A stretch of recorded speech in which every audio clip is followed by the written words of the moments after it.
Depuis l'an 2000, le monde a été frappé par plus de 1700 tremblements de terre d'une magnitude supérieure à 5. Nombre d'entre eux se sont produits autour de la ceinture de feu, située sur le pourtour de l'océan Pacifique. En Amérique du Nord, la plus grande menace est la faille de San Andreas, susceptible de provoquer un tremblement de terre d'une magnitude inégalée, ce qui lui a valu le surnom de Big One. La destruction potentielle de la Californie est une perspective terrifiante qui pourrait avoir des conséquences inimaginables. Mais le Big One n'est que le début de ce qui nous attend. Mauvaise nouvelle. Les scientifiques ont prédit un événement bouleversant pour la planète en 2030. La probabilité que nous assistions à cet immense séisme, le Big One, est de 70%, et sa magnitude devrait atteindre les 6,7 sur l'échelle de Richter.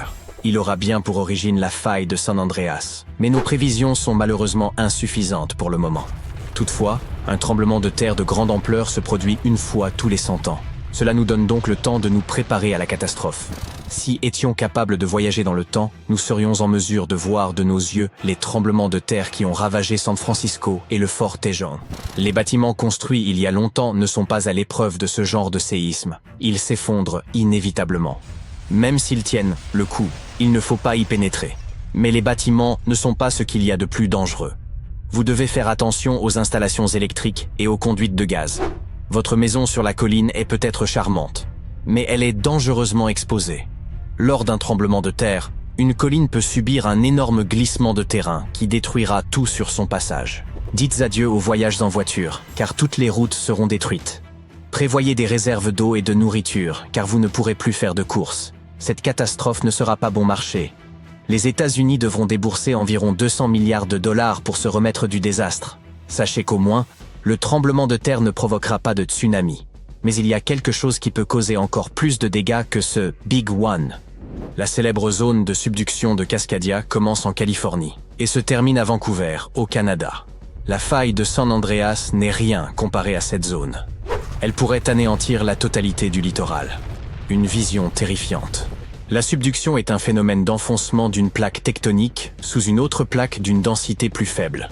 Nous avons donc ici la plaque nord-américaine et la plaque Juan de Fuca. Les zones de ce type sont généralement à éviter, car les risques de séisme y sont très élevés, et elles sont par conséquent extrêmement dangereuses, notamment en raison des catastrophes sous-marines. Mais courons-nous un risque, nous qui sommes à terre? Oui, car des tsunamis géants peuvent se produire, inondant les villes et détruisant les côtes. À l'heure actuelle, la zone la plus active est la ceinture de feu. La zone de Cascadia est peut-être moins active, mais elle est comme une bête endormie. Elle pourrait se réveiller et détruire tout ce qui se trouve sur son passage, provoquant des dégâts sans précédent. La dernière fois qu'une telle tension a été libérée, c'était en l'an 1700. Contrairement au séisme de San Andreas, celui-ci provoquera des tsunamis massifs et ces secousses seront bien plus violentes. Espérons que vous camperez dans un champ à ce moment-là, car la plupart des bâtiments et des ponts seront probablement détruits. Préparez-vous également aux répliques, qui seront dévastatrices. La nature ne sera pas épargnée non plus. Les glissements de terrain modifieront tout l'habitat des animaux, et nos maisons seront méconnaissables. Heureusement, il y a une lumière au bout du tunnel, et les scientifiques font tout ce qu'ils peuvent pour assurer notre sécurité. De nouvelles règles sont mises en œuvre. Chaque nouveau bâtiment doit être capable de résister à des chocs massifs. Ils développent des systèmes d'alerte modernes, et toute nouvelle infrastructure doit suivre des directives strictes en matière de résistance aux tremblements de terre. Les plaques Juan de Fuca et nord-américaines sont actuellement bloquées l'une contre l'autre, mais elles ne le resteront pas éternellement. Lorsqu'elles se déverrouilleront, préparez-vous à une forte secousse. Plus vous êtes proche de l'épicentre, plus les dégâts seront importants. Mais même si vous avez la chance d'être loin de l'épicentre, il se peut que vous sentiez le sol trembler pendant un certain temps. Si nous comparons la zone de subduction de Cascadia et la faille de San Andreas, nous constatons que la zone de Cascadia est beaucoup plus dangereuse. En 1994, un énorme tremblement de terre de magnitude 6,7 s'est produit dans la région de Northridge, près de la faille de San Andreas. Malheureusement, de nombreuses personnes n'ont pas survécu, et il y a eu beaucoup de blessés. À l'époque, les bâtiments n'étaient pas suffisamment solides pour résister aux tremblements de terre, et nombre d'entre eux ont été endommagés. La zone de subduction de Cascadia peut potentiellement provoquer un tremblement de terre de magnitude 9. Un séisme de magnitude 6 a une puissance équivalente à environ 20 millions de kilogrammes de dynamite. Mais la puissance d'un séisme de magnitude 9 est équivalente à 20 000 milliards de kilogrammes de cette même dynamite. Le tremblement de terre le plus puissant jamais enregistré s'est produit au Chili. Sa magnitude était de 9,5 et il a presque tout détruit. Supposons que vous ayez survécu au tremblement de terre. Vos ennuis sont loin d'être terminés. Peu après, un tsunami massif frappera la côte, avec des vagues pouvant atteindre jusqu'à 30 mètres dans certaines zones. Ce n'est pas le cas du tremblement de terre de San Andreas, qui ne peut pas produire de vagues importantes. Vous pouvez dire adieu à votre beau jardin, car l'eau salée détruira les arbres et les plantes et modifiera l'environnement pendant pas mal de temps. Le seul point positif, vous n'aurez plus besoin de décoration pour Halloween, car tous ces arbres desséchés ressembleront à une forêt fantôme. Les vagues, les secousses et l'étendue de la zone elle-même rendront cette catastrophe naturelle bien plus redoutable que celle causée par la faille de San Andreas et par le Big One. Un tremblement de terre similaire s'est produit il y a environ 300 ans. De nombreux autres ont été enregistrés au cours des 3500 dernières années, ce qui prouve qu'ils se produisent continuellement tous les 4 à 600 ans. Techniquement, il nous reste donc entre 100 et 300 ans avant le prochain événement. Nous ne savons toujours pas comment fonctionne exactement la zone de subduction de Cascadia, car nous ne l'avons découverte qu'en 1970. Cette zone est très effrayante. C'est l'une des plus dangereuses de la planète. Elle a été découverte par hasard par des chercheurs qui étudiaient la ceinture de feu. Ils voulaient savoir s'il y avait eu des problèmes dans cette zone au cours des dernières années, et la preuve se trouvait sous leurs pieds. Dans l'État de Washington, il y a une forêt sinistre où rien ne pousse plus depuis des années. Lorsque les chercheurs ont analysé le sol, ils ont trouvé une énorme quantité de sel. Ils ont fait le rapprochement et ont conclu qu'un tsunami massif était à l'origine de cette situation. Les experts ne savent toujours pas exactement quand la forêt a été détruite. Heureusement, le Japon a gardé des traces d'un gigantesque tremblement de terre qui a eu un effet similaire. Il s'agit de celui qui s'est produit en l'an 1700. Il y a une chance sur 3 que le prochain se produise en 2050. Vous devez savoir comment agir en cas de tremblement de terre afin de vous en sortir indemne, alors écoutez attentivement. Les habitants de la région dont nous parlons n'ont pratiquement aucune expérience des séismes de ce type. Il est relativement facile de survivre à ce genre de catastrophe. C'est le tsunami qui suivra qui constitue le véritable danger. Après la secousse initiale, trouvez le terrain le plus élevé de votre région et rendez-vous-y. N'emportez que l'essentiel, comme de la nourriture et de l'eau. Laissez votre collection de cartes de baseball chez vous. Après la première vague, ne redescendez pas tout de suite. Les sismologues affirment que, très probablement, il y en aura d'autres. Et ils l'ont prouvé. Le 22 mai 1960, le sismologue Jerry Eston et ses 4 amis se sont rendus à Hawaï pour observer un tsunami qui devait se produire vers minuit. Ils ont installé leur matériel sur le pont de Wailuku et planifié un itinéraire de secours. Ce pont avait été détruit lors du précédent tsunami, mais le nouveau pont était beaucoup plus haut et mieux adapté. Après minuit, l'eau se trouvait à 1,2 mètre au-dessus de son niveau moyen. La deuxième vague a frappé une demi-heure après minuit, et l'eau est encore montée de 2,75 mètres à 1 heure du matin. L'eau est ensuite redescendue d'environ 2 mètres. Mais l'horreur était loin d'être terminée. Ils ont ensuite vu une vague d'un peu plus de 6 mètres de haut. Cela nous prouve que les tsunamis sont imprévisibles et que nous devons absolument écouter les experts pour rester en sécurité. De nos jours, il vaut mieux prendre l'avion si l'on veut se rendre de New York à Londres. Mais saviez-vous qu'il fut un temps où ces deux villes se trouvaient sur le même continent? L'explication est un peu plus compliquée. Tout d'abord, ces deux villes n'existaient pas à l'époque. Mais les plaques tectoniques sur lesquelles elles se trouvent aujourd'hui étaient beaucoup plus proches. Il y a près de 200 millions d'années, tous les continents de notre planète se sont réunis pour former un grand supercontinent. Cet énorme morceau de terre était entouré d'un seul océan. Nous appelons aujourd'hui cet immense continent la Pangée. Certaines parties de ce continent se sont séparées et se sont éloignées, et c'est ainsi que nos cartes sont arrivées à leur configuration actuelle. Il existe même une expérience intéressante que vous pouvez réaliser pour tester cette théorie. Trouvez une carte en ligne et imprimez-la sur une feuille de papier.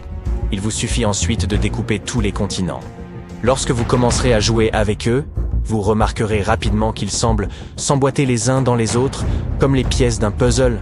La chose la plus frappante que vous verrez est probablement la façon dont l'Amérique du Sud s'emboîte parfaitement dans l'Afrique. Ce qui est encore plus fascinant, c'est que ce n'est pas la première fois dans l'histoire de notre planète que des supercontinents se forment, puis se désagrègent. Les scientifiques ont découvert que cela s'est déjà produit au moins 3 fois. Et si l'on considère l'âge de notre planète, 4,5 milliards d'années, les 200 millions d'années qui viennent de s'écouler sont à peine un battement de cils. Comment les scientifiques ont-ils compris que les continents se déplaçaient? Outre l'aspect actuel des continents, ils ont également trouvé des roches identiques à différents endroits de la planète. Elles semblent s'être formées à partir des mêmes minéraux et dans les mêmes conditions météorologiques. D'autres indices? Les dinosaures. Des fossiles de la même espèce ont été découverts en Amérique du Sud et en Afrique. Ce dinosaure particulier, le Mésosaurus, aurait vécu sur notre planète bien avant que les continents ne se séparent. Il est difficile d'imaginer ce qu'a pu être la vie sur Terre avec un seul continent. Tout d'abord, le climat devait être très différent. En effet, la partie médiane de la Terre était probablement très sèche et ne disposait que de peu ou d'aucune source d'eau. De plus, elle était probablement cachée derrière de nombreuses chaînes de montagnes. Celle-ci aurait également constitué une barrière contre l'humidité et les précipitations. Cependant, les géologues ont également étudié des gisements de charbon aux États-Unis et en Europe. Ceci semble montrer qu'au moins une partie de l'ancien supercontinent, qui était proche de l'équateur, devait être une incroyable forêt tropicale, tout comme celle que l'on trouve aujourd'hui en Amazonie. Le charbon apparaît lorsque des restes de plantes et d'animaux se trouvent pris dans des eaux marécageuses. Si l'eau exerce une pression suffisante, la substance se transforme d'abord en tourbe, puis en charbon. Notre planète a existé dans cette configuration continentale pendant plus de 100 millions d'années. Et pendant cette période, il y avait déjà beaucoup de vie sur Terre. C'était l'époque idéale pour être un insecte. Des animaux comme les coléoptères et les libellules ont prospéré. À la même époque, la Terre était parcourue par le prédécesseur de tous les mammifères, le synapside. La vie au sein de la Pangée a été durement éprouvée au cours d'une période ultérieure. On pense qu'une comète ou un astéroïde a atterri sur la surface de la Terre il y a environ 251 millions d'années. La théorie de l'astéroïde ou de la comète semble assez bien étayée, car 90% des animaux marins et 70% des créatures terrestres ont disparu d'un seul coup. La comète n'est peut-être pas la seule cause de cette extinction massive. À la même époque, il y a eu une importante activité volcanique dans le nord de l'Asie, qui a également pu perturber la vie sur Terre. Nous ne le remarquons peut-être pas, mais les continents continuent de se déplacer en ce moment même. La configuration que nous observons aujourd'hui grâce à l'imagerie satellite ne sera certainement pas la dernière. L'Australie, par exemple, se rapproche lentement de l'Asie. Mais la preuve la plus importante que nos continents continuent de se déplacer est la partie orientale de l'Afrique. Cette région est tout simplement en train de se détacher de ses voisines. Pour en être témoin, vous devrez vous rendre dans l'un des endroits les plus chauds de la planète. Si vous visitez cette parcelle de terre située à l'est du continent africain, vous vous tiendrez peut-être exactement à un endroit qui, bientôt, sera divisé en deux par la mer. Sous cette région, 3 plaques tectoniques s'écartent lentement les unes des autres. Si nos données sont exactes, dans un futur proche, l'Afrique sera divisée en deux et un nouvel océan naîtra entre les deux régions. Pour confirmer cette théorie, les scientifiques étudient de près, depuis des années, une fissure de 56 km de long dans le désert éthiopien. On estime qu'il faudra entre 5 et 10 millions d'années pour que ce nouvel océan se forme. La croûte de notre planète étant constituée de multiples plaques tectoniques en perpétuel mouvement, c'est l'endroit idéal pour étudier ce processus. Ces plaques sont toutes de forme irrégulière et elles s'entrechoquent, glissent les unes sous les autres, ou se superposent. Les 3 plaques tectoniques que l'on trouve sous ce désert se déplacent également à des vitesses variées. L'une d'entre elles, la plaque arabique, s'éloigne de l'Afrique à une vitesse d'environ 2,5 cm par an. Les 2 autres plaques se déplacent un peu plus lentement, entre 1,25 cm et 5 mm par an. De plus, ces déplacements entraînent la remontée de matériaux provenant des profondeurs de la Terre et la formation d'une croûte océanique. Tous ces mouvements nous amènent à nous demander comment et quand se formera le prochain supercontinent. Jusqu'à présent, les scientifiques ont proposé plusieurs configurations possibles, chacune portant son propre nom, la nouvelle Pangée, la Pangée prochaine ou l'Amazie. Mais ces prédictions varient encore, car nous ne savons pas exactement comment et pourquoi les continents se déplacent réellement au fil du temps. Nous avons un indice dans la manière dont la Pangée originale s'est divisée. Quoi qu'il en soit, il faudra entre 15 et 100 millions d'années pour voir apparaître le prochain supercontinent. La nouvelle Pangée, c'est l'hypothèse de la continuation des mouvements actuels. Dans ce scénario, l'océan Atlantique continue de s'étendre et le Pacifique se rétrécit. Les deux continents américains se réunissent d'abord vers le nord. L'Afrique, l'Europe et l'Asie se regroupent eux aussi, puis une immense et unique masse continentale se forme. Un autre scénario possible est la Pangée prochaine. Dans ce cas, l'Atlantique ralentit son expansion et devient une masse d'eau enclavée.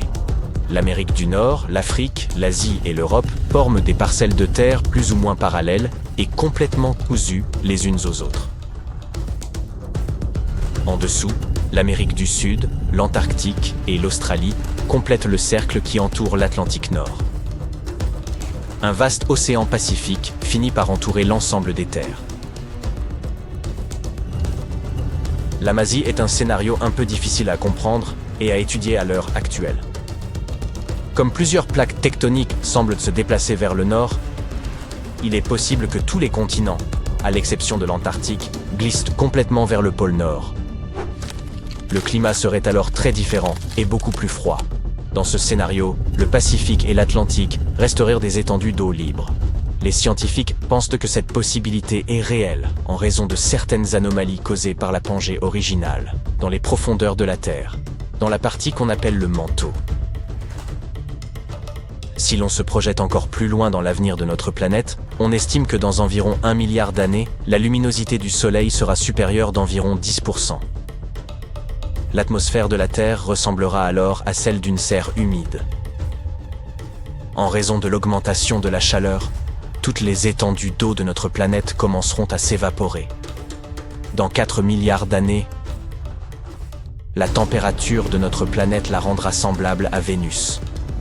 La Terre pourrait devenir tellement chaude que sa surface commencera à fondre.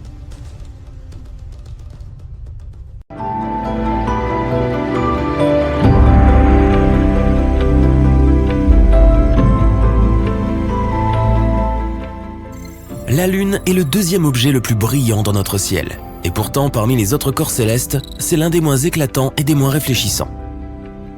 Notre satellite naturel n'a l'air brillant que parce qu'il est proche de la Terre. En guise de comparaison, notre planète a l'air bien plus éclatante quand tu la regardes depuis l'espace. C'est à cause des nuages, de la glace et de la neige qui reflètent bien plus de lumière que la plupart des types de roches. Triton, la lune de Neptune, a toute sa surface recouverte de plusieurs couches de glace. Si ce satellite remplaçait notre lune actuelle, le ciel nocturne serait 7 fois plus illuminé. Plus la lune est proche de l'horizon, plus elle a l'air grosse. Ce phénomène est appelé l'illusion lunaire.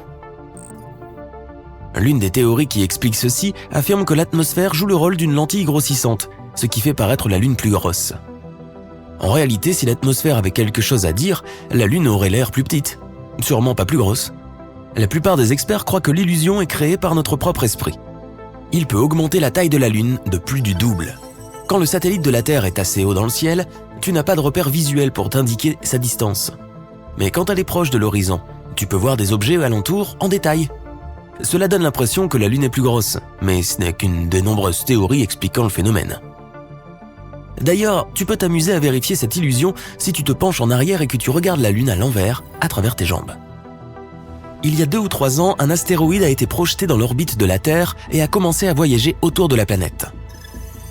Même s'il n'est pas plus gros qu'une voiture de taille standard, c'est quand même quelque chose. Parmi les plus d'1 million d'astéroïdes que les astronomes ont recensés, ce n'est que le 2e à orbiter autour de notre planète. Appelé 2020 CD3, c'est notre mini-lune temporaire. Elle ne sera pas avec nous pour longtemps, ceci dit. L'astéroïde suit une orbite aléatoire et dérive lentement. Les objets capturés temporairement, comme 2020 CD3, sont rares. Ils doivent avoir une trajectoire et une vitesse spécifiques pour être captés par la force gravitationnelle de la Terre. Sinon, ils atterrissent et explosent contre une autre planète ou foncent dans une autre direction. Le phénomène lunaire transitoire est l'une des choses les plus énigmatiques à se produire sur la Lune. C'est un changement très furtif de lumière, de couleur ou d'un autre élément à la surface de notre satellite. Très couramment, ce sont des éclairs de lumière aléatoires. Les astronomes ont observé ce phénomène depuis les années 1950. Ils ont remarqué que les flashs arrivaient au hasard. Parfois, ils peuvent avoir lieu plusieurs fois par semaine. Ensuite, ils disparaissent pendant plusieurs mois. Certains d'entre eux ne durent pas plus de quelques minutes, mais d'autres ont duré des heures. En 1969, un jour avant l'alunissage d'Apollo 11, l'un des participants à la mission a remarqué qu'une partie du satellite naturel était plus illuminée que le paysage alentour. On aurait dit que cette zone avait une sorte de lumière fluorescente. Malheureusement, on ne sait pas dire si ce phénomène avait un lien avec les mystérieux flashs lunaires. Il se pourrait que les cratères lunaires contiennent plus de métaux comme le titane ou le fer que les astronomes ne le pensaient. Le problème majeur que cela engendre ? Cela contredit la théorie principale sur la formation de la Lune. Elle veut que le satellite naturel de la Terre soit en réalité issu de notre planète après qu'elle soit entrée en collision avec un objet spatial géant. Mais alors, pourquoi la croûte terrestre, pauvre en métal, a beaucoup moins d'oxyde de fer que la croûte lunaire ? Cela veut peut-être dire que la Lune s'est formée à partir d'un matériau qui trouve sa source bien plus profondément dans notre planète. Ou bien, ces métaux peuvent avoir fait leur apparition quand la surface lunaire fondue a refroidi, petit à petit. La gravité de la Lune équivaut environ à 17% de la gravité terrestre. Si tu pesais 90 kg sur ta planète d'origine, sur la Lune, ton poids serait ramené à environ 15 kg. Tu pourrais aussi porter des objets 6 fois plus lourds que ceux que tu pouvais porter sur Terre. Il serait aussi plus simple de marcher sur la surface de la Lune, mais ce serait aussi plus dangereux. Tes pieds, dans un costume d'astronaute lourd, s'enfonceraient de 15 cm dans le sol lunaire. Mais imaginons que tu décides plutôt de flotter dans les airs. Tu perdrais alors le contrôle de tes sauts en un rien de temps. D'ailleurs, la surface de la Lune regorge de cratères profonds. Il serait très difficile de tous les éviter. Il n'y a pas si longtemps, les astronomes ont découvert une étendue liquide massive d'une substance mystérieuse. Elle était cachée sous la surface de la face obscure de la Lune. Sa masse était la même que celle d'un tas de métal 5 fois plus gros que la grande île de Hawaï. Cet élément énigmatique se trouve à environ 322 km en dessous d'un énorme cratère qui est apparu à la surface lunaire il y a des milliards d'années. La goutte a très certainement quelque chose à voir avec une super collision. Il se peut que ce soit le cœur métallique de l'objet qui a frappé la Lune à cette époque. Les scientifiques ont hâte de mener à bien leur découverte. Cela expliquerait nombre de choses à propos du bassin pôle sud Aitken, le plus gros cratère connu du système solaire. S'il était sur Terre, ce bassin de forme ovale s'étirerait de Washington DC jusqu'au Texas. Il n'y a pas d'air sur le satellite naturel de la Terre. Mais alors, comment peut-elle rouiller ? Les scientifiques ont découvert la présence d'hématite sur la Lune. Et c'est une sorte de rouille. Un instrument spécial de recherche de la NASA a examiné la lumière reflétée sur la surface de la Lune. Il se trouve que la composition des pôles du satellite était très différente du reste. La surface de la Lune est dotée de rochers riches en fer. Mais sans oxygène ni eau liquide, la rouille ne peut apparaître. Les vents solaires sont venus s'ajouter au mystère. Ils ont bombardé la Lune d'hydrogène. Et l'hydrogène rend la formation de l'hématite encore plus difficile. Mais même si la Lune n'a pas d'atmosphère, elle comporte toujours des traces d'oxygène. Sa source est la couche supérieure de notre atmosphère. La Terre protège aussi la Lune d'environ 100% des vents solaires, même si ce n'est pas tout le temps. Et même si notre satellite naturel est né sec, il se peut qu'il y ait de l'eau gelée dans les cratères ombragés de son autre facette. La Lune n'est pas une sphère parfaite, elle est en forme d'œuf. De plus, la masse centrale du satellite est décalée d'un peu plus d'1,6 km de son centre géométrique. La Terre et la Lune s'orientent graduellement vers différentes directions, aussi lentement que nos ongles poussent. C'est le revers de la médaille de la force gravitationnelle du satellite. La Lune crée des marées dans les océans de la Terre. Il repousse la Lune. En retour, cela la fait bouger vers une orbite plus haute. Dans les temps préhistoriques, la Lune était bien plus proche de notre planète qu'elle ne l'est aujourd'hui. Heureusement, nous n'allons pas perdre la Lune. Plus elle va loin, plus sa force gravitationnelle s'affaiblit. Cela veut dire que bientôt notre planète ne repoussera plus la Lune avec autant de force. Il y a très peu d'activité à l'intérieur de la Lune. De plus, il n'y a presque pas d'atmosphère autour. C'est pour cela que les scientifiques peuvent retracer les impacts de cratères qui se trouvent à la surface à plusieurs milliards d'années. En donnant un âge à ces cratères, les astronomes ont découvert que la Lune, ainsi que notre planète, avaient connu un grand bombardement tardif il y a environ 4 milliards d'années. Cet événement est aussi connu sous le nom de cataclysme lunaire. Cet intervalle a duré plusieurs centaines de millions d'années. À ce moment, un nombre incroyablement élevé d'astéroïdes est entré en collision avec la Terre, Mercure, Mars et Vénus. Il y a peut-être un labyrinthe de tunnels de lave sur la Lune. Il n'y a pas si longtemps, les astronomes ont reçu les résultats d'une topographie lunaire souterraine. Ils ont découvert une caverne massive sous la surface du satellite. D'environ 48 km de long et 96 km de large, la grotte pourrait bien être le résultat d'une activité volcanique datant de 3 milliards d'années. Après que les flux de lave ont durci, ils ont créé une croûte épaisse et solide à l'extérieur. Mais à l'intérieur, la lave a continué de s'écouler, faisant fondre la roche et créant des tunnels et des grottes. Bon nombre de trous découverts à la surface de la Lune par la NASA pourraient être les ouvertures de tunnels de lave. L'orbite de la Lune autour de la Terre ne forme pas un cercle. Elle est ovale. C'est pour cela que la distance entre notre planète et le satellite varie d'une distance de 362 000 km à plus de 402 000 km. Il y a une très légère activité sismique à l'intérieur de la Lune. Pourtant, les mini-tremblements de Lune, causés par la force gravitationnelle de notre planète, se passent parfois à plusieurs kilomètres en dessous de sa surface. Ensuite, de petits craquements et fractures apparaissent sur la croûte et des gaz s'en échappent. La surface de la Lune compte des millions de cratères, mais quelque chose d'autre a attiré beaucoup d'attention sur elle. Un trou géant rare qui s'est avéré être un tube. Il a été découvert lorsque l'orbiteur lunaire japonais recueillait des données autour du puits de lumière de la Lune, l'entrée du tube. Les chercheurs ont trouvé un motif d'écho spécifique qui suggérait la présence d'une zone creuse. Ils ont découvert d'autres motifs d'écho à quelques endroits près du trou, ce qui signifie qu'il pourrait y avoir d'autres tubes lunaires dans la zone. Dans ce grand tube, on pourrait placer un terrain de football entier et le tube pourrait l'avaler en entier. Il a une forme irrégulière et fait 130 mètres de diamètre. Les scientifiques pensent qu'il pourrait y avoir des grottes secrètes, un système de tunnels ou tout un paysage géologique merveilleux sous la surface. Ce pourrait être un bon abri pour les astronautes qui atterrissent sur la Lune, ou même une base pour une colonie lunaire. Personne n'a jamais réussi à rester sur la Lune pendant plus de 3 jours, à cause des conditions qui règnent sur le satellite. Il y a une large gamme de températures, une faible atmosphère et aucun champ magnétique qui protège la surface contre les radiations ou les rayons du Soleil. Les astronautes portent des combinaisons spatiales qui ne peuvent pas les protéger pendant de longues périodes, mais un tube de lave le pourrait. Lorsqu'une coulée de lave refroidit, elle se couvre d'une croûte dure qui s'épaissit ensuite et crée un toit sur cette même lave. Elle continue de couler, mais lorsqu'elle s'arrête, le canal peut se vider, ce qui donne un tube vide. Notre planète a aussi des tubes de lave, mais ils ne sont pas aussi grands que celui que l'on trouve sur la Lune. Il existe un type d'arbre spécial appelé arbre lunaire. Il est cultivé à partir de graines qui ont été emmenées dans l'espace pendant l'une des missions et qui sont ensuite revenues sur Terre. Tu peux trouver ce type d'arbre aux États-Unis. La Terre est 27% plus grosse que la Lune et beaucoup plus massive. Notre gravité est aussi plus forte. Si tu laisses tomber une pierre sur la Terre, elle tombera plus vite. 68 kg sur la Terre ne représentent que 11 kg sur la Lune.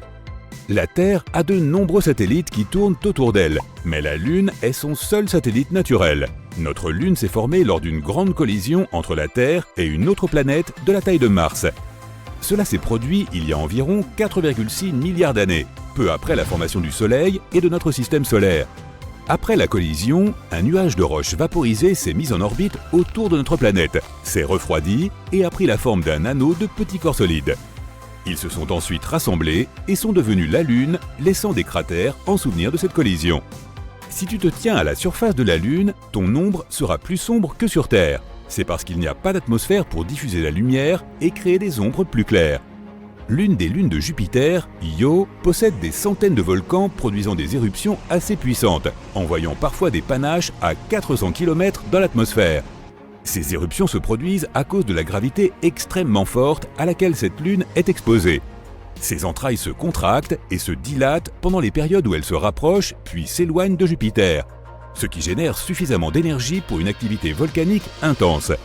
Outre les planètes, des corps spatiaux plus petits ont parfois des lunes. En 1993, des chercheurs ont découvert un astéroïde de 32 km de large et sa lune de 1,6 km de large.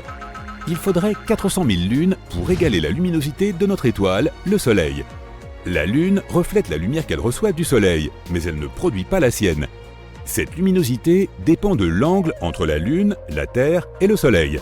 Notre Lune se trouve à environ 32 terres de nous et à 29 terres à son point le plus proche.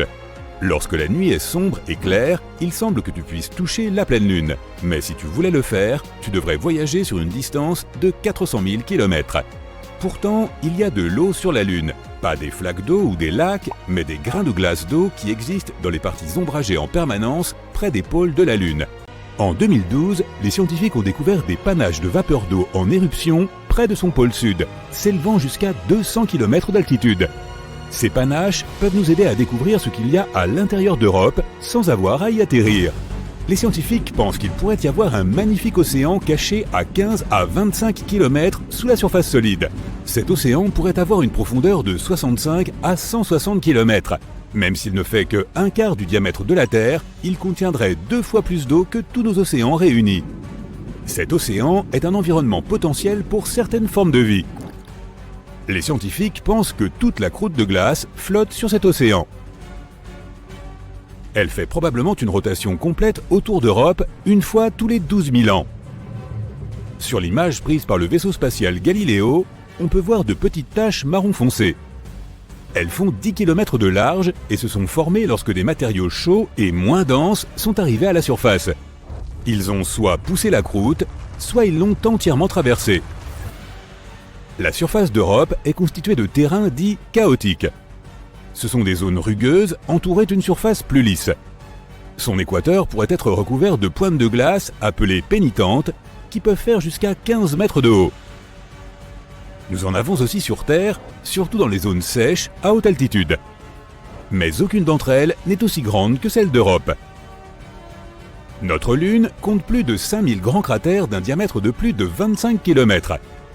La surface d'Europe manque de cratères d'impact et ne semble pas avoir plus de 50 millions d'années. Cela signifie que la surface d'Europe change et se reforme en permanence. Cette Lune est glacée et est l'un des objets spatiaux solides les plus lisses de notre système solaire. Pour cette raison, elle est 5 fois plus brillante que notre Lune. Europe est soumise à un souffle constant de radiation provenant de Jupiter. Il est tellement fort que nous ne tiendrions même pas une journée là-bas.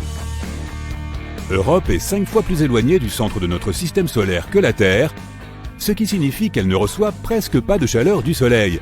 Elle peut donc rester gelée, puisque la température moyenne est de moins 160 degrés Celsius à l'équateur et de moins 220 degrés Celsius au pôle. Il y a environ 40 ans, la sonde spatiale Voyager 1 s'est approchée de la lune rocheuse Io et a découvert que c'est une championne volcanique de notre système solaire. Io est la 5e lune la plus proche de Jupiter. Elle a 4,5 milliards d'années, presque le même âge que Jupiter elle-même. Sa taille est similaire à celle de notre Lune et elle a même une densité et une gravité similaires. De nombreuses lunes de notre système solaire sont composées de silicates et de glace d'eau, mais Io est faite de roches de fer et de silicates. Tu pourras voir de magnifiques aurores polaires sur Io. Comme cette lune tourne autour de Jupiter, les aurores changent de luminosité en permanence, mais elles sont toujours là. Io est relativement proche de Jupiter, à près de 420 000 km au-dessus du sommet de ses nuages. Si tu pouvais te tenir sur Io et regarder Jupiter, elle apparaîtrait presque 40 fois plus grosse que notre Lune dans le ciel. Observer les étoiles là-bas serait incroyable. Io a besoin de 42,5 heures pour tourner autour de Jupiter. Notre Lune a besoin de presque un mois. À certains moments, l'effet de marée d'Io peut atteindre jusqu'à 100 mètres. C'est similaire à ce que nous avons sur Terre. La gravité de notre Lune provoque des marées océaniques. Io n'a pas d'océan, mais le sol lui-même bouge. Il monte et descend. Un peu comme un ascenseur qui monte et descend dans un immeuble de 30 étages. La gravité de Jupiter et de ses autres grosses lunes affecte Io. C'est pourquoi les marées du sol solide à sa surface sont plus de 5 fois supérieures aux plus hautes marées océaniques de notre planète. Tout cela rend Io si chaude à l'intérieur que certains de ses matériaux internes fondent, bouillonnent et tentent de s'échapper par tous les moyens possibles. Cela finit par créer un trou dans le sol qui se transforme ensuite en volcan. En termes volcaniques, Io est le corps le plus actif de notre système solaire. Elle en compte plus de 400, dont 150 sont en éruption permanente. Certains d'entre eux projettent leur panache de gaz chaud à 320 km dans l'espace. Il serait difficile de s'y promener car il s'agit essentiellement d'un monde assez intense de plaines inondées de roches liquides, d'énormes coulées de lave, de multiples lacs de lave et de montagnes géantes qui s'effondrent. Ganymède, la plus grande lune connue du système solaire, abrite aussi le plus grand océan d'eau. Elle est 26% plus grande que Mercure en termes de volume, mais elle est moins dense. Cette lune géante possède une épaisse croûte de glace d'eau de 145 km de profondeur. Il pourrait y avoir un énorme océan d'eau liquide en dessous, s'étendant sur 100 km de profondeur, ce qui est environ 10 fois plus profond que le point le plus profond des océans sur Terre. La sonde spatiale Voyager y a aussi détecté des calottes polaires faites de givre d'eau. Ganymède est composé à moitié de roches et à moitié d'eau, y compris de minuscules quantités de métaux et de glace. Son atmosphère est très fine et ne contient pas d'oxygène. Son océan ne contient très probablement pas de vie. La Terre est un excellent exemple de la façon dont certains microbes et créatures peuvent survivre en profondeur sans la lumière du Soleil. Les gens, y compris les scientifiques, s'obstinent à l'appeler la Lune, suivant ainsi la dénomination de l'Union astronomique internationale. C'est une lune de la Terre, en orbite autour de celle-ci, qui montre ses différentes phases tout au long du mois lunaire ou lunaison, laquelle correspond à l'intervalle entre deux nouvelles lunes consécutives. Le jour de la semaine préféré des amoureux de la Lune est bien sûr le lundi, ou jour de la Lune. Il vient juste après le jour du Soleil, alias Sunday en anglais. Mais revenons à la science. C'est ainsi que nos manuels scolaires décrivent les phases de la Lune, et c'est ce que les gens croient aujourd'hui. Tu remarqueras que la Terre constitue le centre de gravité de la Lune, et que celle-ci tourne autour de la Terre en suivant une trajectoire circulaire. C'est la vision géocentrique de la Lune. C'est ce que nous voyons depuis la Terre. La Lune se lève, la Lune se couche, la Lune se lève à nouveau, la Lune tourne autour de la Terre. Mais ce n'est pas ce qui se passe à l'échelle de l'espace. Il est grand temps de coperniciser la Lune. Nous devons commencer à voir la Lune d'un point de vue héliocentrique, comme nous le faisons pour tout le reste du système solaire. Tout d'abord, la vision géocentrique des phases de la Lune nous montre une Terre immobile, placée au centre de la trajectoire de la Lune pendant tout un mois lunaire. Mais la Terre n'est pas du tout immobile. Nous tournons autour du Soleil à une vitesse très élevée, entre 106 000 et 109 000 km/h. Par conséquent, toute image de la Lune tournant autour d'une Terre immobile est trompeuse, et même carrément fausse. La vue héliocentrique de la Terre et de la Lune se déplaçant ensemble dans l'espace devrait ressembler à quelque chose comme ceci. Tu remarques maintenant que la Lune ne tourne pas autour de la Terre. Elle se déplace en même temps qu'elle, autour du Soleil. La trajectoire de la Lune autour du Soleil est une trajectoire sinusoïdale d'avant en arrière. D'avant en arrière sur la trajectoire de la Terre qui avance toujours. Tu remarques aussi que la Lune va toujours elle aussi en avant. Elle ne retourne jamais en arrière, ni vers le Soleil, ni vers la Terre. En se déplaçant toujours vers l'avant et en étant sinusoïdale, la trajectoire de la Lune ne peut pas être qualifiée d'orbite, dans le même sens que les autres lunes du système solaire, qui orbitent autour de leur planète selon des trajectoires elliptiques. Il est donc faux de dire « la Lune est en orbite autour de la Terre ». La Lune orbite autour du Soleil en même temps que la Terre, ou la Lune et la Terre orbitent toutes deux autour du Soleil sont des déclarations que Copernic et Galilée auraient approuvées. Mais la science d'aujourd'hui a du mal à accepter une vision héliocentrique de la Lune. Peut-être y aurait-il trop de livres à réimprimer. Peut-être que trop de professeurs d'astronomie devraient admettre qu'ils se sont trompés pendant toute leur carrière. Par conséquent, des objections sont avancées pour empêcher que la vision héliocentrique révolutionnaire de la Lune soit universellement acceptée. L'une de ces objections est que la Lune ne quitte jamais le puits gravitationnel de la Terre, et qu'elle devrait donc être considérée à juste titre comme une lune de la Terre, un satellite orbital pour utiliser le terme astronomique. Indubitablement, la Lune ne quitte jamais le puits gravitationnel de la Terre. Sinon, nous la perdrions pour toujours. Cependant, les représentations de ce fait bien connu et certain montrent toujours la Lune se déplaçant autour de la Terre, à l'intérieur de notre puits de gravité. Et ce n'est pas vrai. La Lune ne revient jamais vers la Terre comme elle devrait le faire si elle se trouvait sur une orbite elliptique. Ainsi, l'objection du puits gravitationnel peut être rejetée, parce que les astronomes qui proposent comme preuve orbitale que la Lune reste toujours en son sein omettent d'inclure le fait du mouvement sinusoïdal continu de la Lune vers l'avant. La vitesse d'échappement de la Lune pour quitter le puits gravitationnel de la Terre serait d'environ 4320 km/h. Par rapport à la Terre, la Lune se déplace actuellement à environ 3600 km/h.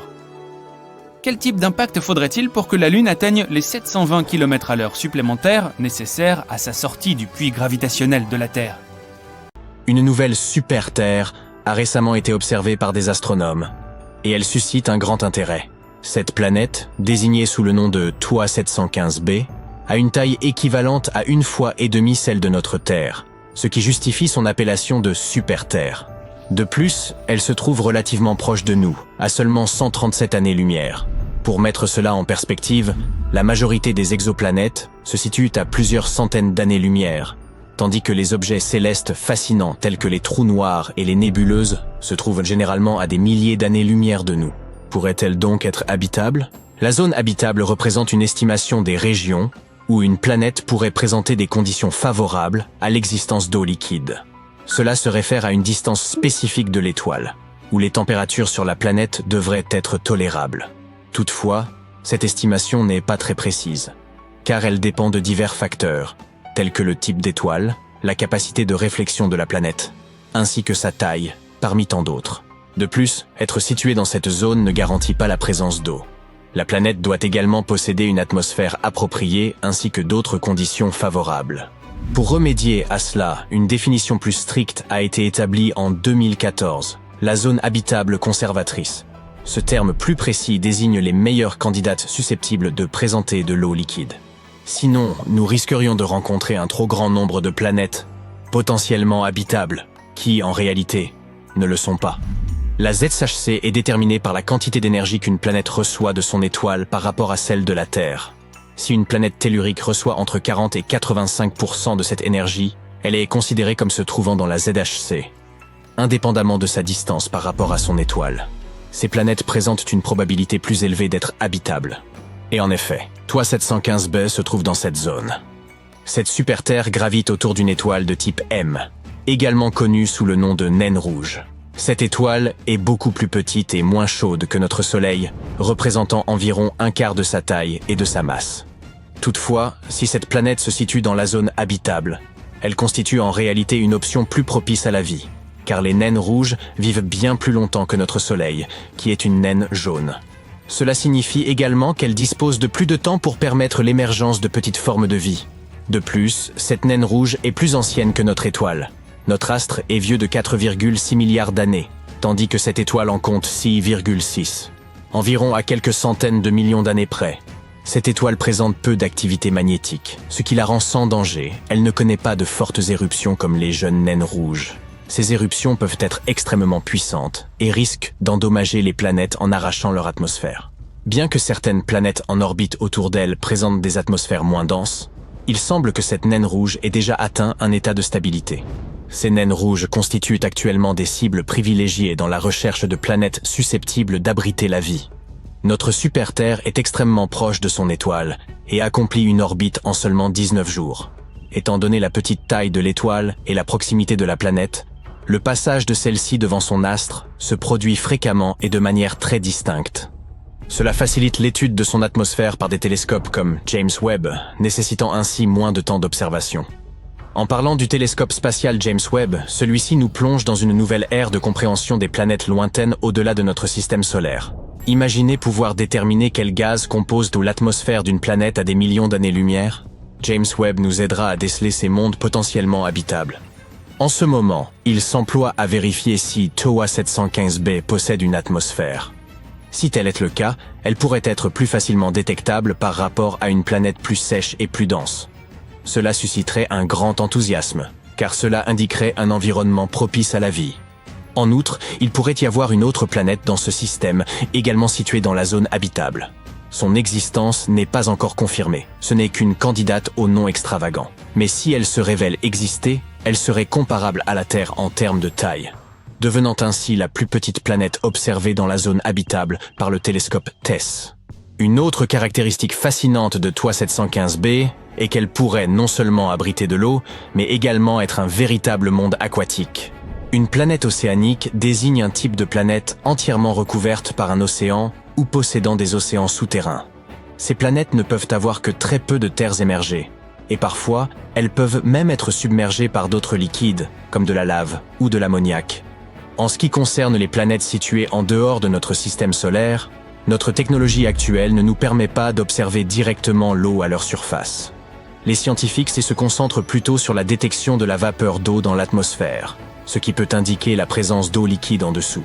Bien sûr, nous nous interrogeons également sur la possibilité de vie sur ces planètes, en espérant qu'elles ne prennent pas la forme de monstres de type Léviathan.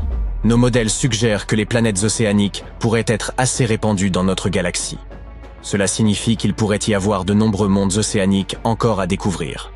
Cependant, la partie la plus captivante concernant TOI 715b est qu'elle se situe dans ce que l'on désigne comme l'écart de Fulton. Si nous dressons une liste des planètes, nous observerons celles qui sont plus grandes ou plus petites que la Terre. Cependant, un vide apparaît soudainement pour les corps célestes, mesurant 1,5 fois à 2 fois la taille de notre planète. Où sont-ils passés ? Cette lacune suscite l'intérêt des scientifiques, car elle révèle des informations sur la manière dont les planètes se forment et évoluent au fil du temps. Il ne s'agit pas d'une absence de formation de planètes dans cette fourchette de taille. En réalité, elles commencent souvent plus grandes puis perdent une partie de leur masse, comme un ballon qui se dégonflerait lentement. Cela pourrait être dû à la manière dont elles orbitent autour de leurs étoiles, qui peuvent éliminer une partie de leur masse, à l'instar de notre Soleil qui interagit avec le gaz des comètes. Cet écart recèle de nombreux mystères, et des planètes comme notre nouvelle super-Terre pourraient me fournir de précieux indices pour nous aider à les percer. Nous ne savons pas encore si ce phénomène existe autour des naines rouges. Il est possible qu'il s'agisse d'une différence de densité chez ces planètes, plutôt que d'une question de taille. Ainsi, l'étude de cette planète nouvellement découverte devient d'autant plus intéressante. Elle nous permettra d'en apprendre davantage sur les étoiles lointaines et leurs planètes. On a mentionné TESS un peu plus tôt. Le satellite TESS de la NASA, ou Transiting Exoplanet Survey Satellite, a été lancé il y a 6 ans et a depuis connu un succès remarquable. La NASA a lancé TESS parce que nous avions déjà identifié plus de 5000 planètes en orbite autour d'autres étoiles, principalement grâce au télescope Kepler. Cependant, Kepler a surtout détecté de grandes planètes qui ne ressemblent pas forcément à la Terre. Nous avons donc décidé d'orienter TESS vers la recherche de planètes plus petites, de taille terrestre, autour d'étoiles brillantes et proches, ce qui facilitera leur étude au moyen de télescopes futurs. Voici comment cela fonctionne. La caméra observe les étoiles et scrute les variations de leur luminosité. Si celle-ci diminue subitement pendant un certain temps avant de revenir à la normale, cela peut indiquer qu'une planète passe devant l'étoile. Cependant, les étoiles peuvent aussi s'assombrir pour d'autres raisons, comme des éruptions ou des taches sombres à leur surface. C'est pourquoi il est essentiel de prendre ces données avec des pincettes. TESS nous fournit des informations sur la taille et l'orbite de ces planètes. Ensuite, les télescopes terrestres aident à déterminer leur masse. Grâce à ces 3 paramètres, nous pouvons comprendre la composition des planètes et savoir si elles sont telluriques comme la Terre ou gazeuses comme Jupiter. Et oui, mieux vaut éviter Jupiter après une soirée cassoulet. Un exemple des découvertes réalisées par TESS est le système TOI 700. C'est là qu'il a mis au jour sa première planète semblable à la Terre, TOI 700d. Cette exoplanète orbite également autour d'une naine rouge et se trouve encore plus près de nous, à environ 100 années-lumière. Malheureusement, il est peu probable qu'elle soit habitable en raison des températures extrêmes qui y règnent. Une autre grande découverte a eu lieu dans le système haute microscopie.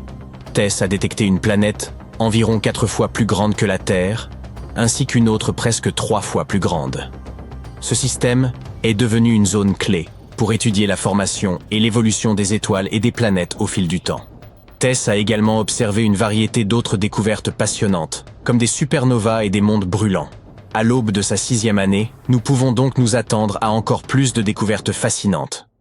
La matière noire est une substance énigmatique constituant environ 85% de la matière totale de l'univers. Bien que nous soyons incapables de la voir ou de la toucher, la matière ordinaire qui compose les étoiles, les planètes et tout ce qui nous entoure est visible car elle émet, absorbe ou réfléchit la lumière. La matière noire, en revanche, ne présente aucune de ces propriétés, ce qui la rend indétectable à l'œil nu. Nous n'avons même pas la certitude de son existence réelle. La raison pour laquelle les scientifiques postulent la présence de matière noire repose sur ses effets gravitationnels observables sur les galaxies et d'autres objets cosmiques. Par exemple, La rotation des galaxies en spirale ne suit pas les lois de la physique telles que nous les comprenons actuellement. Selon ces lois, les bords extérieurs des galaxies devraient ralentir. Or, ce n'est pas le cas. Ils maintiennent la même vitesse, voire accélèrent. Il semble également que la matière noire agisse comme une sorte de colle invisible qui maintient les galaxies ensemble. Sans cette masse gravitationnelle additionnelle, les galaxies ne parviendraient pas à rester soudées. Elles se désagrégeraient et leurs étoiles se disperseraient dans l'espace. Malgré son rôle essentiel dans la structure de l'univers, nous ignorons encore de quoi est constituée cette matière noire. Depuis des décennies, les chercheurs tentent d'en percer le mystère. Quelques indices ont été relevés au fil des expériences, mais aucune preuve irréfutable n'a été apportée à ce jour. Peut-être que le futur collisionneur circulaire permettra de résoudre cette énigme. Une force mystérieuse semble attirer notre galaxie tout entière, ainsi que de nombreuses autres, vers un point précis de l'espace. Ce phénomène est connu sous le nom de grand attracteur. Il s'agirait d'une région extrêmement vaste de l'univers, dont la masse est estimée à environ 10 millions de milliards de fois celle de notre Soleil, et dotée d'une exceptionnelle force gravitationnelle. Les scientifiques supposent qu'il pourrait s'agir d'un superamas de galaxies, bien que cela reste incertain.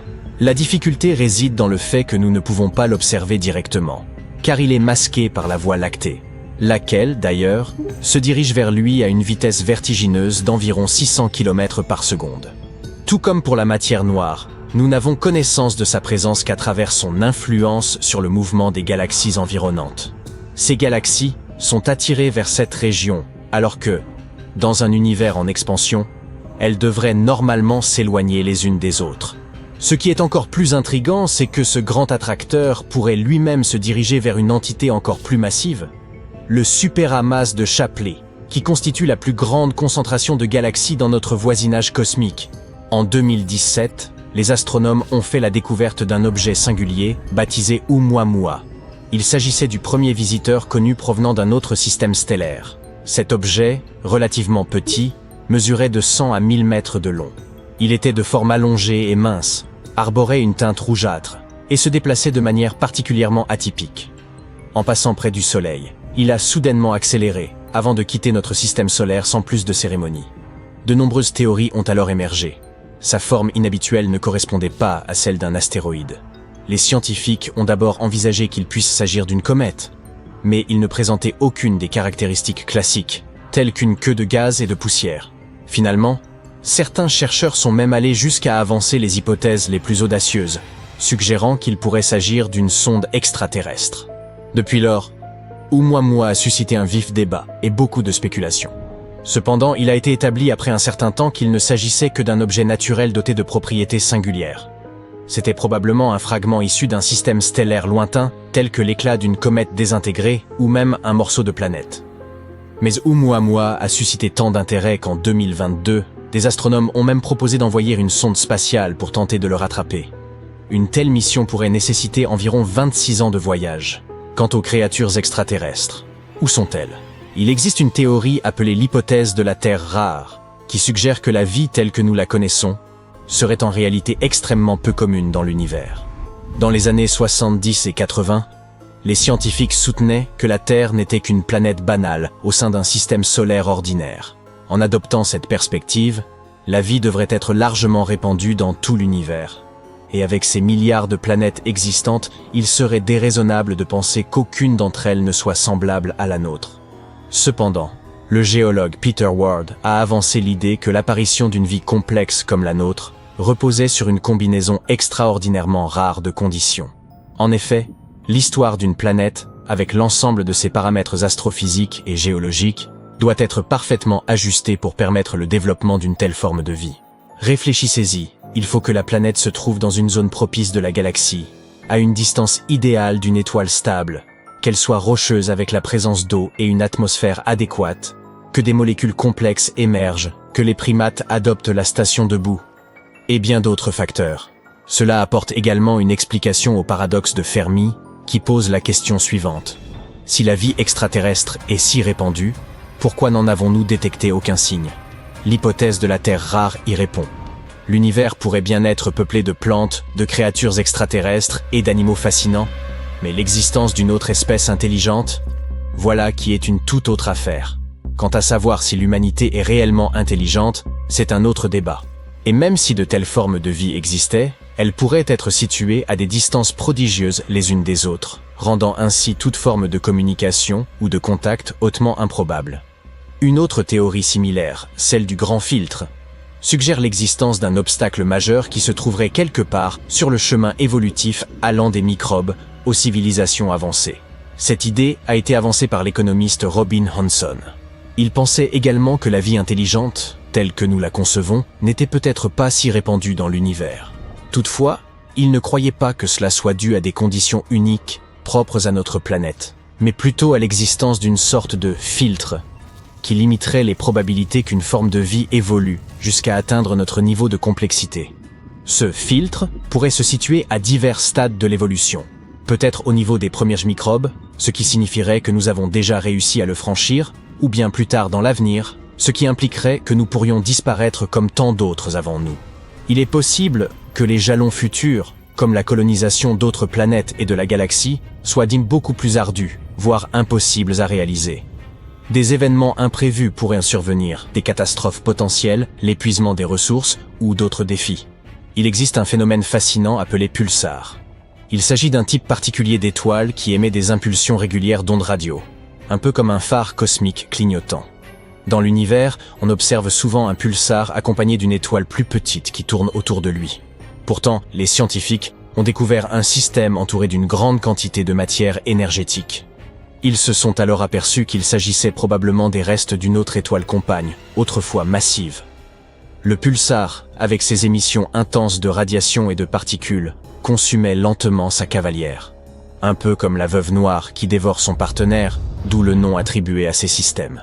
Depuis cette découverte, d'autres systèmes semblables ont été identifiés, regroupés en une seule famille des araignées. On distingue également les pulsars à dos rouge, qui détruisent des compagnons légèrement plus grands, et les pulsars chasseurs, dont les compagnons sont suffisamment massifs pour résister à une destruction totale. Nous avons découvert un nuage d'eau dans l'espace, et pas n'importe où, autour d'un trou noir. Il s'agit d'un gigantesque réservoir situé à environ 12 milliards d'années-lumière de la Terre. C'est probablement le plus grand et le plus éloigné jamais détecté dans l'univers. Ce nuage contient un volume d'eau stupéfiant, 140 000 milliards de fois supérieur à celui de tous les océans de la Terre réunis. Impressionnant, non? L'eau entoure un quasar, qui est en fait un trou noir supermassif à l'énergie considérable. Ce quasar est environ 20 milliards de fois plus gros que le Soleil et émet autant d'énergie qu'1 million de milliards de soleils. À vous de faire le calcul. À mesure que le trou noir engloutit lentement tout ce qui l'entoure, il libère de l'énergie. Cette énergie réchauffe les gaz et les poussières environnantes, entraînant la formation de vapeur d'eau. En conséquence, le trou noir est enveloppé d'un immense nuage, tandis que les autres gaz et poussières flottent autour de lui. Ce duo cosmique s'est formé alors que l'univers n'avait qu'1,6 milliard d'années, une fraction de son âge actuel. Cela démontre que l'eau n'est pas une substance récente, mais qu'elle existe dans les galaxies depuis des milliards d'années. Ce quasar ne cessera de devenir plus grand et plus redoutable. S'il parvient à absorber tout le gaz et la poussière qui l'entoure, il pourrait croître jusqu'à 6 fois sa taille actuelle, atteignant potentiellement une masse de 120 milliards de fois celle du Soleil. Voilà qui donne matière à réflexion. De nombreux films de science-fiction vous feront croire que tout ce qui se passe dans l'espace est accompagné d'une sorte d'effet sonore. Mais c'est absolument faux. Dans l'espace, personne ne vous entendrait crier. Il n'y a pas d'air. Le vide y est presque parfait. Et les ondes sonores ne se propagent pas dans le vide. Elles ne peuvent pas atteindre vos tympans et les faire vibrer, ni donc envoyer des signaux à votre cerveau. Mais c'est plutôt une bonne chose, surtout pour les astronautes en sortie dans l'espace. Sans le silence qui y règne, ils seraient complètement assourdis par le bruit des tempêtes solaires. Y a-t-il quelque chose de plus impressionnant qu'une gigantesque explosion dans l'espace? Que ce soit scientifiquement possible ou non, c'est une autre question. Sur notre planète, les explosions sont ce qu'elles sont à cause de l'air et de la gravité. Vous voyez, l'air est un agent oxydant, et la pression fait tout s'envoler de manière spectaculaire, puis s'effondrer. Mais ce processus est très différent dans l'espace, et c'est encore plus formidable. Si une explosion se produisait dans l'espace, il y aurait malgré tout un peu de feu malgré l'absence d'air, car certains types de carburants peuvent tenir lieu d'agents oxydants. Mais il ne s'agirait pas du feu dont vous avez l'habitude. Ce feu ressemblerait à une boule de lumière en expansion. Et le processus serait apparemment interminable en raison de la microgravité et de l'absence de résistance de l'air. Les navettes spatiales à proximité seraient en grand danger, car des éclats voleraient dans tous les sens jusqu'à ce que quelque chose finisse par les arrêter. Toutes les comètes ont de belles et longues queues. Voilà une autre idée reçue très répandue. En réalité, les comètes sont des corps célestes très difficiles à repérer. Elles passent généralement de longues périodes loin des étoiles. Là-bas, dans l'obscurité de l'espace, elles sont plutôt inactives et complètement gelées. Les queues des comètes ne se forment que lorsqu'elles se rapprochent d'une étoile. C'est alors qu'elles commencent à se réchauffer. Ce processus leur permet de s'entourer d'une sorte d'atmosphère nuageuse, ou chevelure, et d'avoir une queue. La queue pointe toujours à l'opposé de l'étoile qui influence la comète. La raison, c'est que la queue est soufflée par les radiations et les vents solaires. C'est pourquoi la queue peut souvent se trouver devant la comète, et non derrière. Les planètes internes et externes du système solaire sont séparées par une ceinture d'astéroïdes, un anneau constitué de divers débris et objets spatiaux en orbite autour du Soleil. Lorsqu'ils tournent un film sur l'espace, les cinéastes utilisent souvent cette région comme décor. En général, ils nous montrent la ceinture d'astéroïdes comme un lieu extrêmement encombré, avec des nuages compacts de rochers gigantesques au travers lesquels les pilotes doivent manœuvrer habilement. En réalité, si vous jetiez un œil sur cette zone au moment où votre vaisseau la franchit, ce serait un peu comme lorsque vous regardez le ciel depuis la Terre. Car en vérité, les distances sont immenses dans l'espace. Si vous décidiez de traverser cette ceinture d'astéroïdes, vous auriez très peu de chances de venir heurter un objet spatial. Les astéroïdes y sont vraiment très éloignés les uns des autres. Les trous noirs sont d'énormes et effrayants aspirateurs cosmiques, dit-on souvent. Mais en réalité, ils ressemblent davantage à des pièges à mouches. Ils ne cherchent pas activement des choses qu'ils pourraient dévorer. Au lieu de cela, ils attendent, passivement. Ce n'est que lorsqu'une étoile, ou tout autre objet, s'approche trop près, qu'un trou noir passe à l'action. Et même ainsi, seuls les corps spatiaux qui franchissent une certaine limite se voient déchirés. En fait, les trous noirs ne sont pas différents de n'importe quel autre corps céleste. Leur attraction est directement proportionnelle à leur masse. Ils n'avalent que ce que leur taille leur permet d'avaler. Si notre Soleil, pour une raison ou pour une autre, venait à être remplacé par un trou noir, rien ne changerait pour la Terre ou toute autre planète du système solaire. Du point de vue de la gravitation, bien sûr. On utilise souvent des lasers dans les batailles spatiales au cinéma. Mais si vous assistiez à un tel combat de près, vous seriez probablement déçu. En fait, ça ne ressemblerait pas du tout à ce qu'on voit dans les films. Un faisceau laser est une décharge concentrée d'énergie, et on pourrait effectivement en utiliser à de nombreuses fins lors d'un combat. Mais un faisceau laser réel serait totalement invisible dans l'espace puisqu'il n'y aurait pas de particules pour en diffuser la lumière et le rendre rouge vif, vert ou autre. Un humain serait déchiré en morceaux s'il se retrouvait dans l'espace sans combinaison spéciale. Eh bien, contrairement à la croyance populaire, retirer sa combinaison lors d'une sortie extravéhiculaire ne serait pas aussi dramatique que ce qui est souvent illustré dans les films. Le téméraire astronaute perdrait simplement connaissance au bout de 15 secondes en raison du manque d'oxygène. Mais dans le cas seulement où il expirerait autant d'air que possible. Sinon, c'est l'oxygène même qui endommagerait ses poumons de l'intérieur, les faisant se déchirer. Après ça, sans la protection de la combinaison, la pression à l'intérieur de son corps chuterait. Et cela causerait des problèmes encore plus graves. Donc, bien que notre astronaute n'exploserait pas de manière spectaculaire, il aurait très vite de gros ennuis. Les gens croient souvent que dans l'espace, on fait l'expérience de l'absence de gravité. On dit que les astronautes sont en apesanteur dans la Station spatiale internationale. Mais ce n'est pas tout à fait vrai. La gravité est l'une des forces les plus importantes de l'univers. Grâce à elle, la Lune orbite autour de la Terre, et le Soleil ne va pas se balader hors de notre Voie lactée.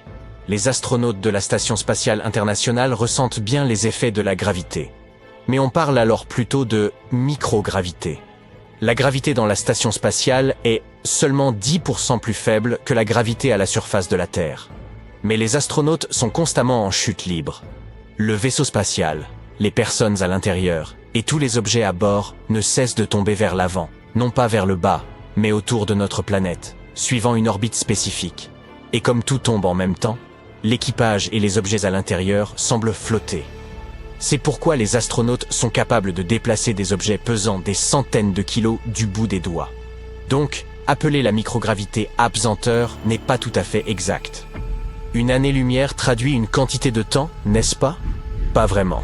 Les années-lumière mesurent en fait les distances. La définition de la NASA d'une année-lumière est la suivante. La distance totale qu'un faisceau de lumière, se déplaçant en ligne droite, parcourt en une année.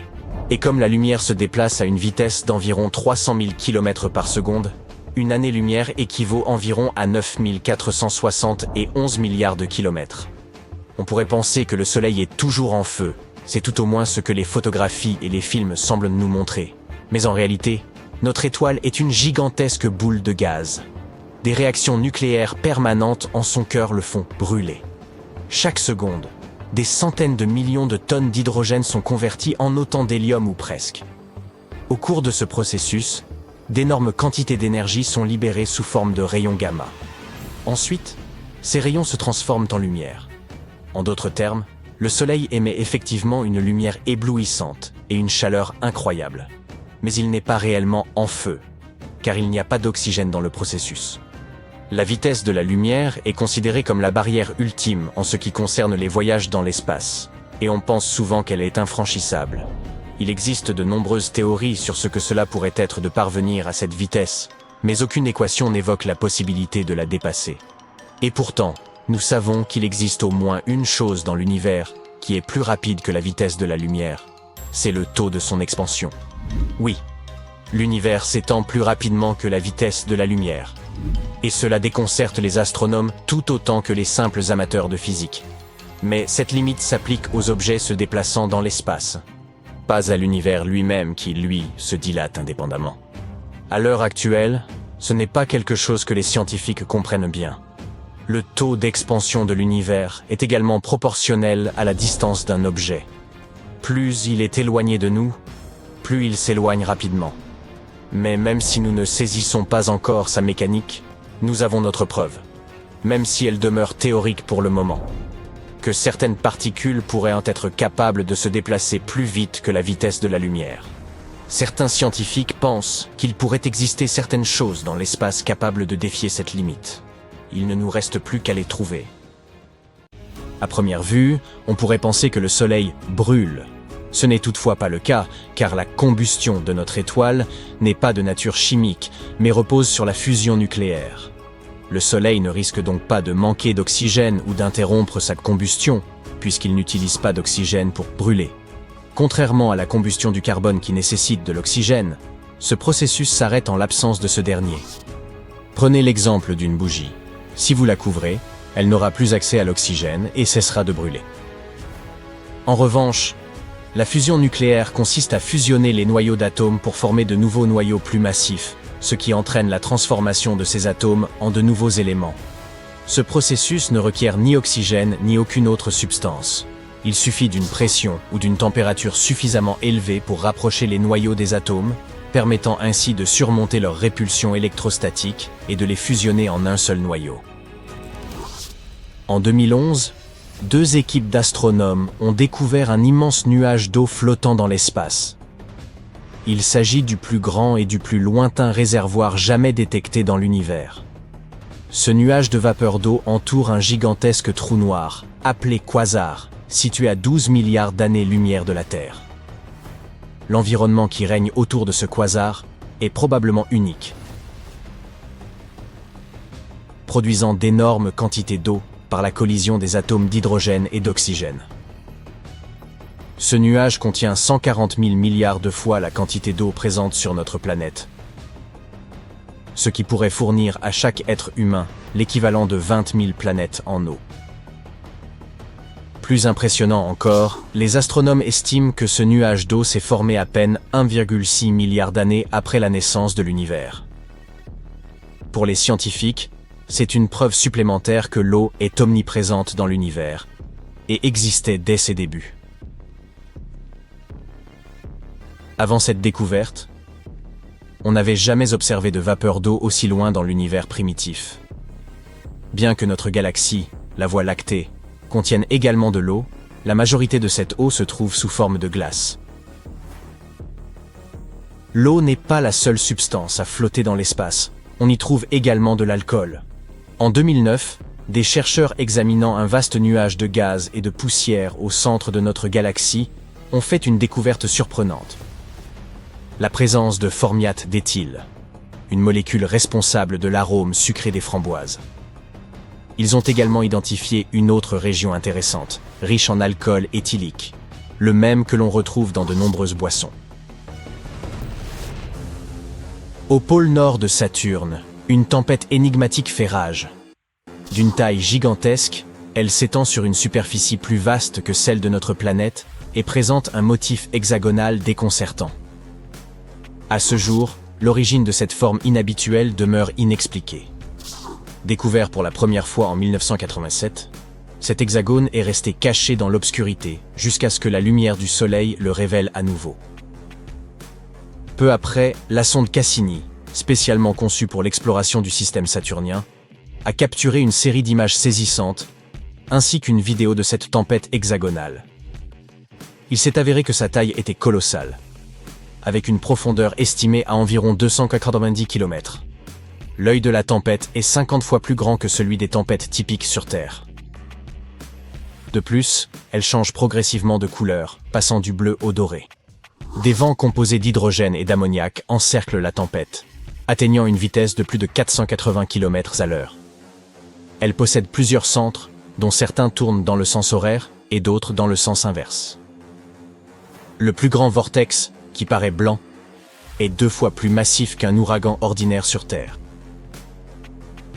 Quant à l'hexagone en lui-même, il s'agit d'un courant jet formé de gaz atmosphérique. Les spécialistes le décrivent comme un simple courant fait d'air et de phénomènes météorologiques. Un détail intrigant réside dans la présence d'un vortex à une altitude supérieure à celle des nuages de Saturne, ressemblant à une structure imposante. Les aurores de Saturne, provoquées par le champ magnétique de la planète, se situent au-dessus de l'hexagone, ajoutant une touche onirique à son apparence. Des astronomes ont découvert un gigantesque volcan potentiellement actif près de l'équateur de Mars, qui était littéralement à découvert mais resté inaperçu. Ce volcan est ancien et fortement érodé, mais semble encore en activité. Il pourrait même subsister des traces de glaciers à sa base. Cette découverte ouvre la voie à un site prometteur pour la recherche de vie et constitue également une destination potentielle pour de futures explorations, tant humaines que robotiques. La structure n'a pas encore reçu de nom officiel et est provisoirement désignée sous le nom de volcan Noctis. Elle culmine à 9000 mètres et s'étend sur une distance impressionnante de 450 km. Une telle envergure suggère que le volcan est actif depuis une période prolongée. Dans sa partie sud-est, on observe un mince dépôt volcanique récent, et il est possible que de la glace subsiste encore en dessous.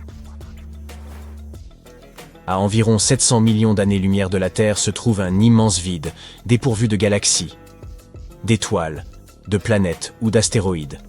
Un néant total. Ce vide, de forme vaguement sphérique, mesure environ 330 millions d'années-lumière de diamètre. Notre galaxie, la Voie lactée, pourrait y tenir des milliards de fois. Ce phénomène est connu sous le nom de vide du Bouvier, situé dans la constellation du même nom. C'est le laboureur qui conduit les 7 bœufs du Septentrion. Initialement surnommé le Grand Rien, il a par la suite reçu son nom actuel. Aujourd'hui, nous savons que les galaxies forment une structure semblable à une toile géante.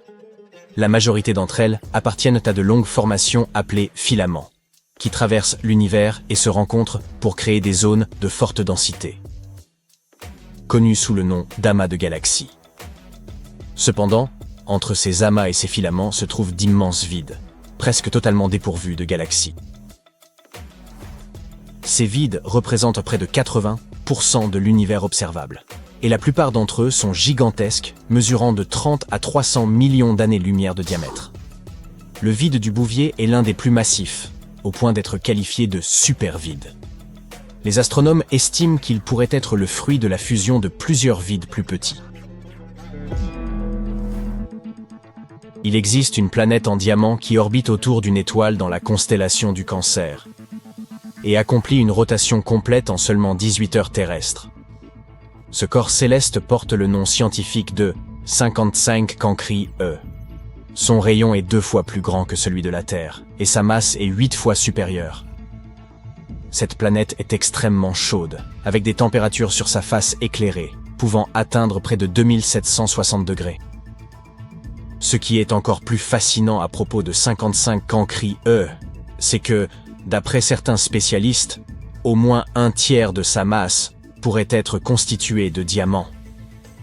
Cela correspond à environ 3 fois la masse de notre planète. Imaginez, une véritable fortune flottant là-bas dans l'espace. Vous vous demandez combien cette planète pourrait valoir? Eh bien, quelqu'un l'a déjà calculé. Le chiffre est tout simplement astronomique, sans mauvais jeu de mots. La valeur estimée s'élève à 26,9 quintillions de dollars.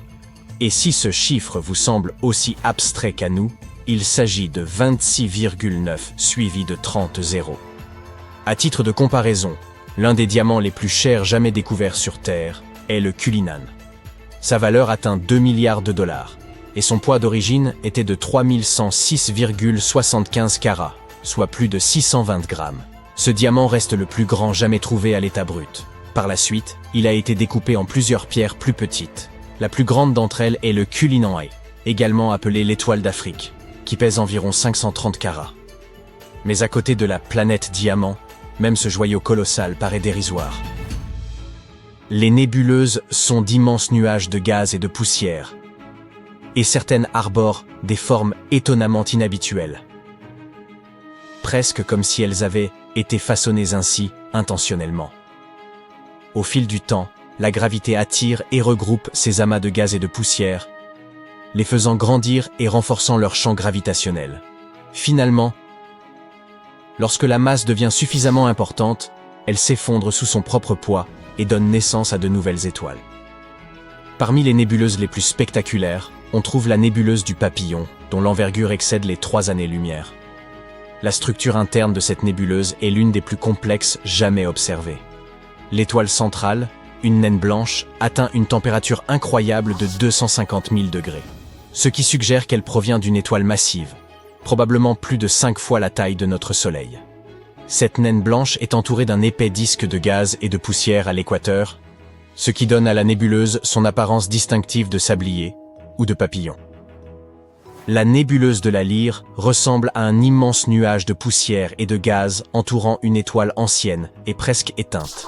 À première vue, elle ressemble à un anneau, mais les astronomes affirment qu'elle est bien plus que cela. C'est plutôt un beignet fourré.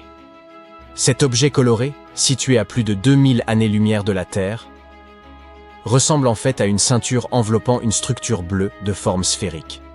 Chaque extrémité de cette structure dépasse des côtés opposés de l'anneau. Les piliers de la création ressemblent à quelque chose d'un autre monde. Voyez par vous-même. Ils se trouvent à 7000 années-lumière de la Terre, dans la nébuleuse de l'Aigle, un jeune amas d'étoiles âgé de seulement 5,5 millions d'années. À l'échelle spatiale, ce sont des bébés. Le télescope spatial Hubble a réussi à capturer l'image de plusieurs silhouettes sombres près du centre de la nébuleuse. Et maintenant, vous pouvez les contempler de vos propres yeux.